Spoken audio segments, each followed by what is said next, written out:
You know, Rachel, a lot of people watched your testimony, a lot of reactions to your testimony, and syndicated radio host Tom Joyner said that he is going to pay for your schooling, your education. Are you going to take him up on it? And what do you think of that? I'm blessed. And I just want to thank him and the followers. Well, Rachel, we're going to do one better. Let's bring Tom Joyner on the program now. You can thank him on the air. Go ahead, Rachel. Hi, Mr. Tom Joyner. I see two great smiles. Hi, Tom, tell me what inspired you, Tom. What struck a chord in you to do what you're doing here? I was watching the Piers Morgan interview, and like you said in the package, you put in there, Piers asked her what she and Trayvon would talk about on the phone, and she said, we talk about our future. But Piers never asked, what do you want to do in the future? And that just goes back to the way, as Rachel says, parents or adults don't pay attention. They hear their teenagers, but they don't listen to their teenagers. And especially people who, like Gerard B37, who come from upper middle class, and they look at somebody like Rachel, who comes from an underserved community, and they think that because they come from an underserved community, that they're not creditable.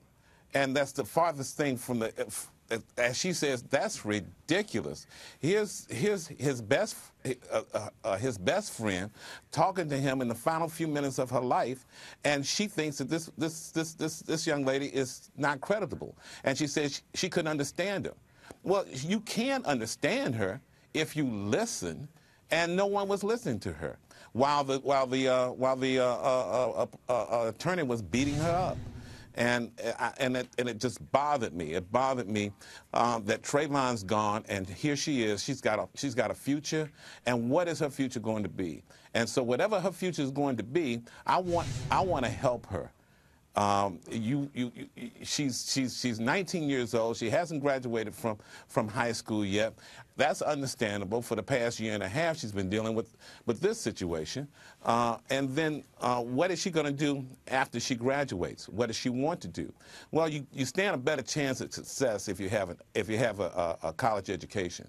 And if you go to a historically black college, you stand a better chance of being successful, because at an HBCU, you're not just a number, you're family. And when you're expected to succeed, more than likely you will. Now, I know there are a lot of college graduates that are watching this right now that are unemployed. Okay, but chances are that you stand a better chance of succeeding in life with a degree than without a degree. And so I want to help her. Yeah, Rachel, you going to do it? I'm gonna do whatever I can. Yes, sir. I will. All right.